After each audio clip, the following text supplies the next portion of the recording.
Regresamos con más de Despierta con CDN. Amigos, son las 8 en punto de la mañana. El gobierno de Colombia, el gobierno de Gustavo Petro, obligó este lunes al dirigente opositor venezolano Juan Guaidó a abandonar ese país al que había llegado horas antes a propósito de una conferencia internacional sobre Venezuela y su futuro político que se celebra en Bogotá durante la jornada de hoy. Así lo informó a la AFP, una fuente de la oposición. Ya hemos mostrado durante la mañana de hoy imágenes de Juan Guaidó llegando al aeropuerto internacional de Miami. Vamos a ver a continuación parte de lo que ocurrió en las últimas horas. El líder opositor venezolano Juan Guaidó fue obligado por el gobierno de Colombia a abandonar el país, al que había llegado horas antes de la conferencia internacional sobre Venezuela en Bogotá. Guaidó abordó un vuelo comercial con destino a Estados Unidos y dijo que su familia fue amenazada. Luego de 60 horas de carretera para llegar a Bogotá, saltando la persecución de la dictadura, desafiando al régimen de Maduro, me están sacando de Colombia. La persecución de la dictadura se extendió lamentablemente hoy a Colombia, lamentablemente. La Cancillería colombiana aún no confirmó la medida, aunque el ministro de Relaciones Exteriores, Álvaro Leiva, dijo más temprano que Guaidó corría riesgos porque entró de forma inapropiada y que en Colombia cumplen la ley. La fuente confirmó que Guaidó, de hecho, no hizo migración al entrar al país. El opositor, considerado por Estados Unidos desde principios de 2019 hasta enero de 2023 como el presidente encargado de su país, anunció a primera hora de lunes que llegó a pie a Colombia. El martes se realiza en Bogotá una conferencia convocada por el presidente Gustavo Petro para destrabar las negociaciones que se iniciaron en Ciudad de México en agosto de 2021, pero entraron en un punto muerto en noviembre. Ni Guaidó ni el presidente venezolano Nicolás Maduro están invitados al encuentro. La cumbre congregará unas 20 delegaciones de América Latina, Norteamérica y Europa. Guaidó dijo que busca reuniones con esos representantes y que convocó una manifestación para el martes en la Plaza de Bolívar, a 200 metros del Palacio de San Carlos, sede de la cumbre. Colombia fue el principal aliado de Guaidó en la región cuando era gobernada por Iván Duque, que rompió relaciones diplomáticas con Maduro, pero el mandatario izquierdista Gustavo Petro revirtió ese proceso. Bien, ahí está el contexto del evento que comienza hoy, una conferencia en Colombia para tratar de retomar el diálogo, la negociación, gobierno, oposición y las incidencias alrededor de la presencia de Guaidó y su salida de Bogotá.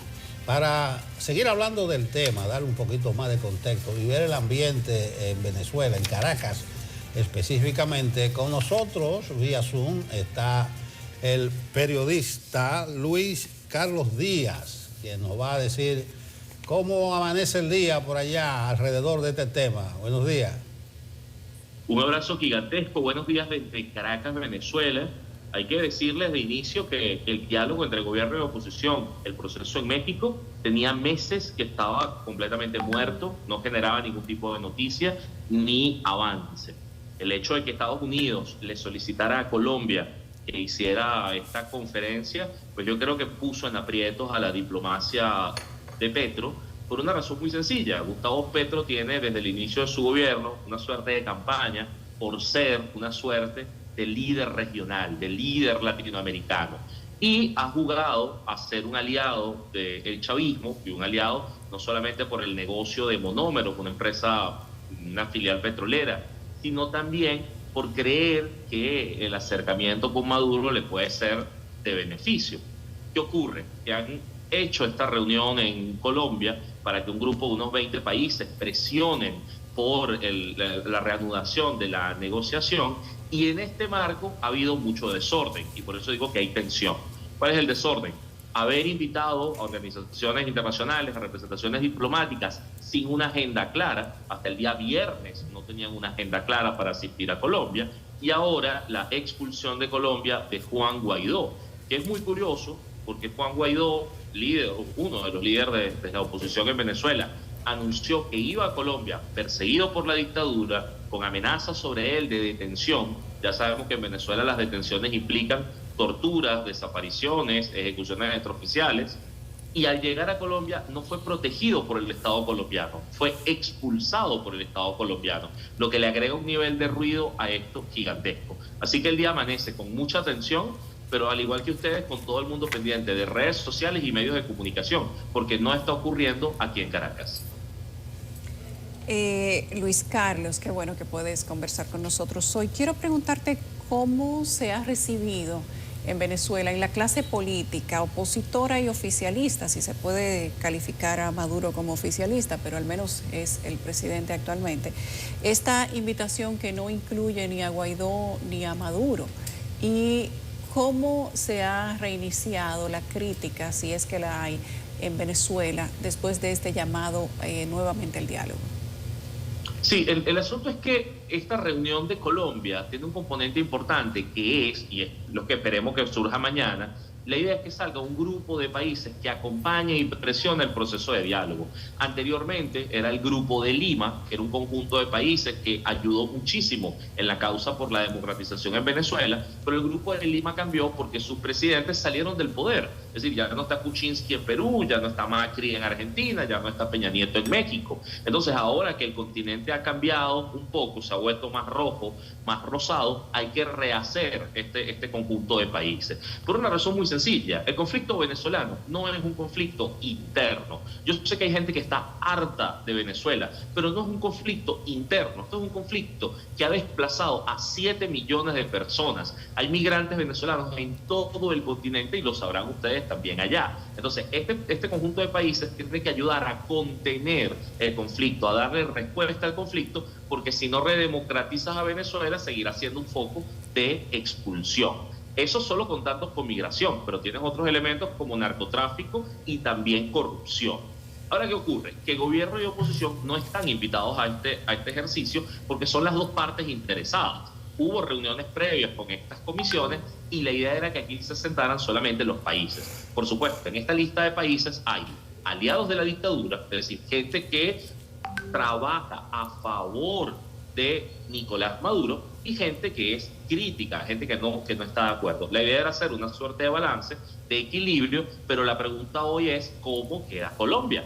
¿Cuál es la posición de Colombia? Porque Colombia ha jugado muy a ser el nuevo amigo de Maduro, pero eso le genera unos costos. Por eso es que está actuando en llave con Estados Unidos, que es, vamos a decir, uno de los elementos de presión más fuerte debido a las sanciones personales y sectoriales, pero es como una jugada diplomática muy compleja.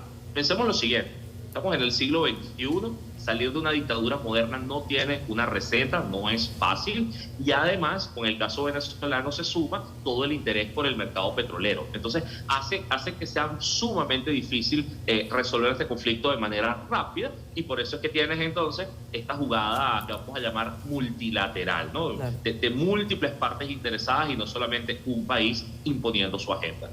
Luis Carlos, encantada de saludarte. Catherine Hernández de este lado. En principio quiero que nos ayudes a evaluar en República Dominicana la figura de Juan Guaidó, su legitimidad. ¿Cómo entender ese movimiento de acudir a Colombia para este escenario que busca de alguna manera reanudar las negociaciones en México y precisamente evaluar contigo y que nos informes sobre cuál fue la posición de la dictadura de Maduro ayer, en voz de Jorge Rodríguez, sobre cómo debería, según ellos, reanudarse la negociación en México? Sí, la figura de Juan Guaidó es sumamente curiosa porque lo que hicieron en 2019 es inédito en la historia del continente. Lo que hicieron fue decir que el gobierno de Maduro ya no contaba con legitimidad porque las elecciones del 2018 fueron ilegales. Por lo tanto, se generaba un vacío de poder y ese vacío lo tomaba el presidente de la Asamblea Nacional. Eso en 2019 quedaba mucho más claro y fue una jugada que incluyó el apoyo de unos 60 países. Eso le dio un poder, una capacidad a la oposición que con el paso del tiempo se fue mermando. Eso convirtió a Juan Guaidó en una suerte de fantasma errante, y hay que decirlo. Exacto. Es decir, tenía menos capacidad, menos poder, fue incluso despreciado por otros actores de la oposición hasta llegar al mes de diciembre pasado en el que un conjunto de partidos políticos importantes de oposición lo sacan de la jugada que existía en la Asamblea Nacional. Es decir, muere lo que llaman el gobierno interino, muere esta estrategia. Fue un asunto de desgaste.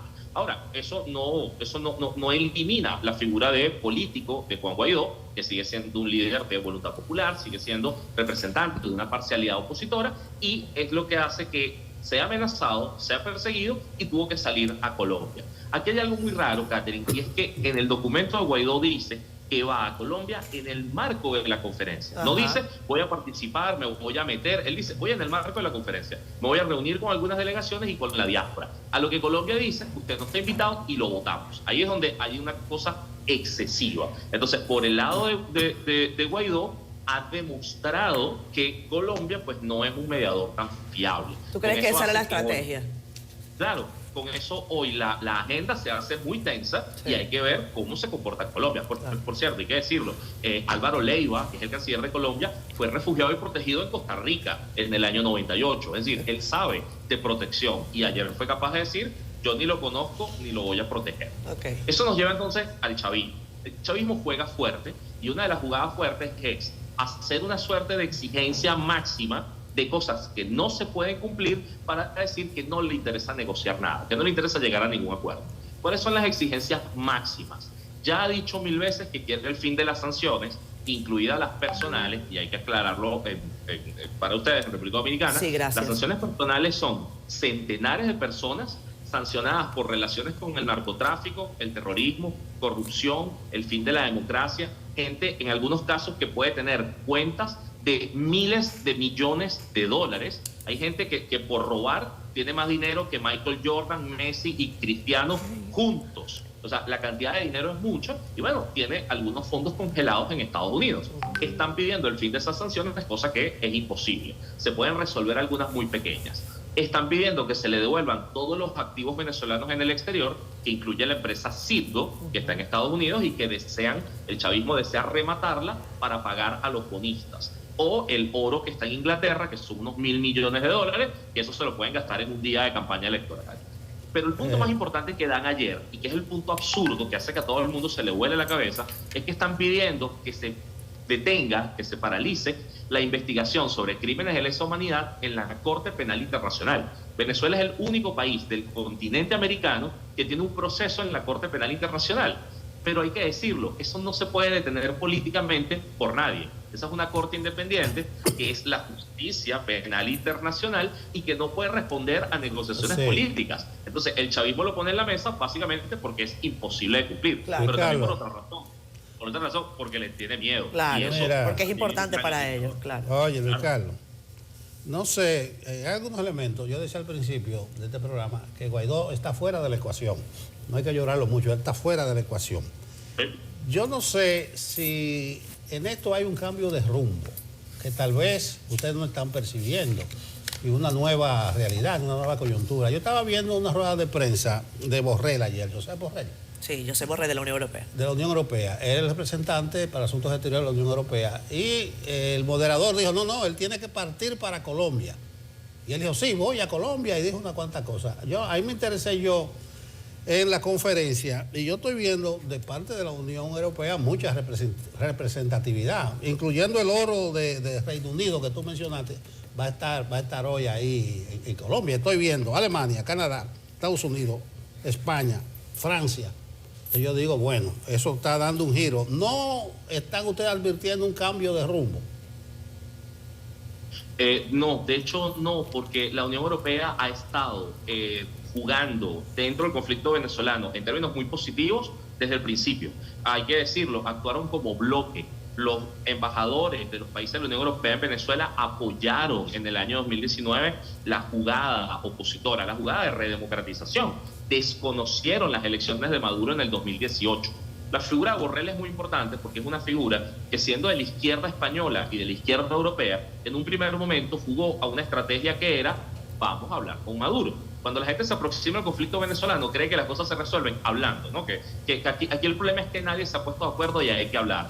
Entonces Borrell entró por las buenas y fue expulsado por las malas, porque el chavismo se comporta, bueno, como una organización criminal. Entonces, una cosa muy sencilla: Borrell nombró una comisión para ver las condiciones electorales en Venezuela, y la observación electoral fue expulsada en el año 2021, acusados de espías, de saboteadores. O sea, el chavismo se comporta muy mal, incluso con sus aliados cuando le extienden la mano.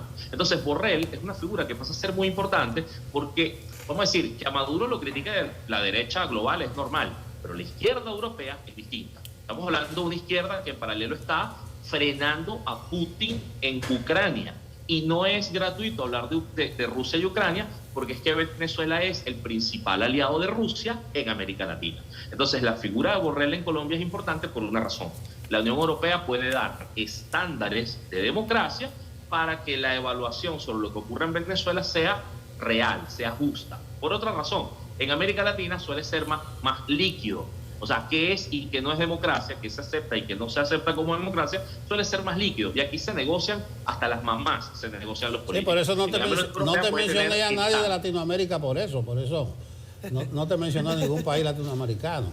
Claro, entonces la Unión Europea tiene estándares y los estándares se evalúan. Entonces, claro, son sanciones mucho más pesadas.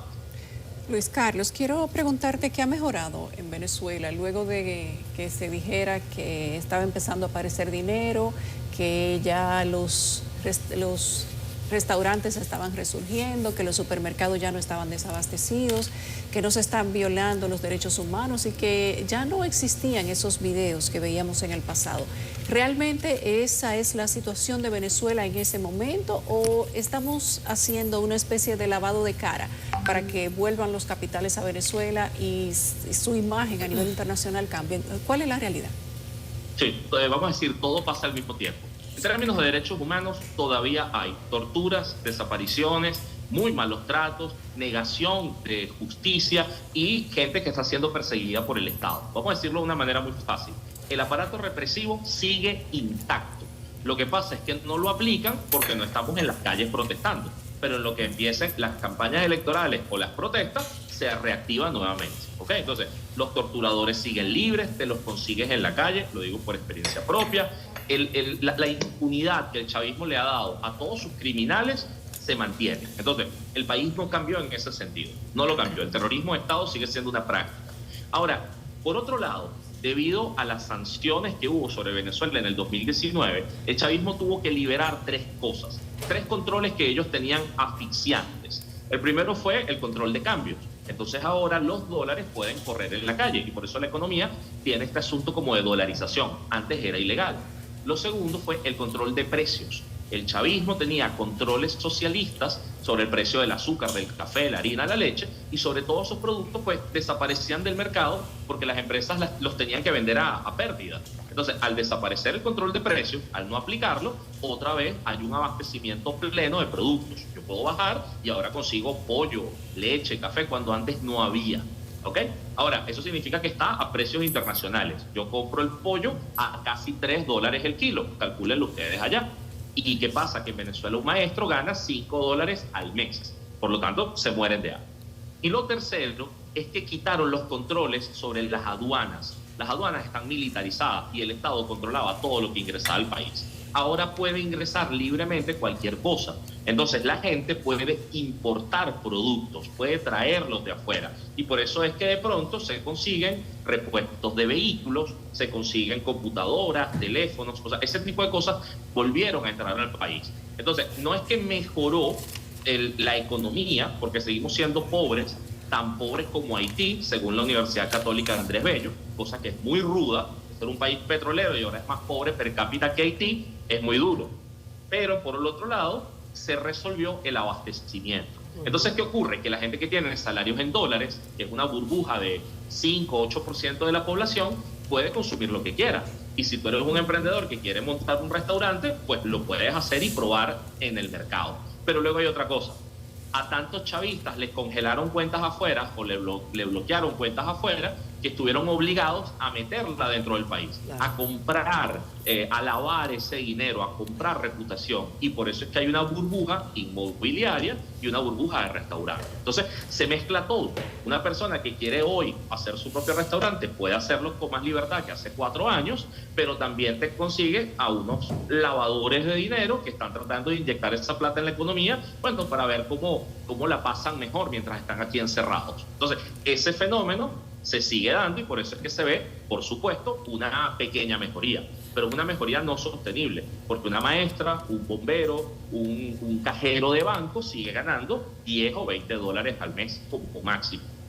Con eso la gente no puede vivir. Claro. Luis Carlos, durante el inicio de Despierta con CDN, de este programa, hacíamos una serie de consideraciones sobre la realidad venezolana y qué bueno que hemos tenido tiempo para conversar contigo durante esta mañana, no solamente sobre el último episodio que involucra a Juan Guaidó. Yo decía, de alguna manera, que la conducta del régimen venezolano es una conducta criminal.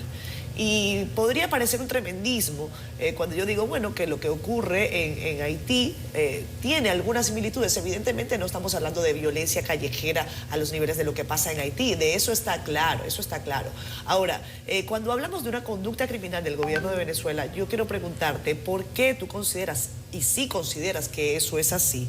Y hay otra situación que se constituye en un desafío para la oposición venezolana y es el camino que van a tomar en un año donde deberían definirse quiénes van a ser los liderazgos legítimos realmente para participar en caso de que participen en una contienda electoral.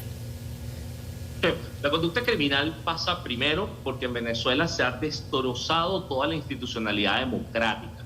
O sea, la manera que tiene una sociedad de resolver un conflicto es, por ejemplo, acudir a la justicia, y resulta que la justicia está en manos completamente del chavismo. Claro. Y además de gente del chavismo que no tiene los méritos para ser magistrados del Tribunal Supremo de Justicia. No tienes un parlamento, porque el parlamento está controlado por el chavismo. No tienes además un sistema electoral justo, libre, que permite unas elecciones con garantía. Por lo tanto, el chavismo institucionalmente ha cerrado todos los caminos para que los venezolanos resolvamos el conflicto. ¿Okay? O sea, el país es una olla de presión y por eso es que la gente termina yéndose. Entonces, esa es una actitud criminal, es un secuestro del país. Pero luego tienes otra capa, y es que para permanecer en el poder, el chavismo ha cometido crímenes de lesa humanidad. ¿Eso qué significa?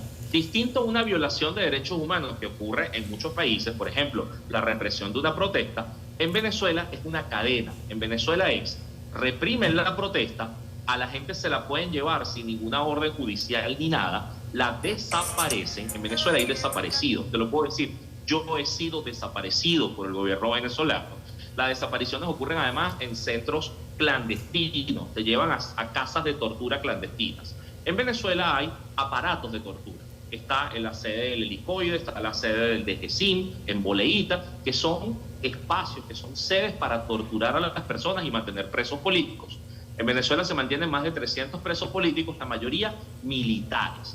Y luego ese aparato, que tiene desaparición, que tiene torturas y demás, niega a la justicia. Niega a la justicia es que tenemos personas presas desde hace muchísimos años que no tienen derecho a la defensa, que no pueden recusar un tribunal, que les cambian los jueces cada 2 o 3 meses y a nadie le importa. Es decir, es una cárcel muy ruda para la población. Entonces, esos dos componentes se suman, porque es un Estado que te dice, te cierro todas las vías y además si tú quieres organizarte y quieres participar, también te voy a reprimir. Por eso es que la oposición venezolana hay que entenderla como lo que queda de la oposición venezolana. Claro. Porque una parte ya fue exiliada, desterrada, le robaron sus casas en Venezuela, los han perseguido, les han amenazado a la familia, les han robado los partidos políticos que están en manos del chavismo ahora. Les han torturado, les han asesinado.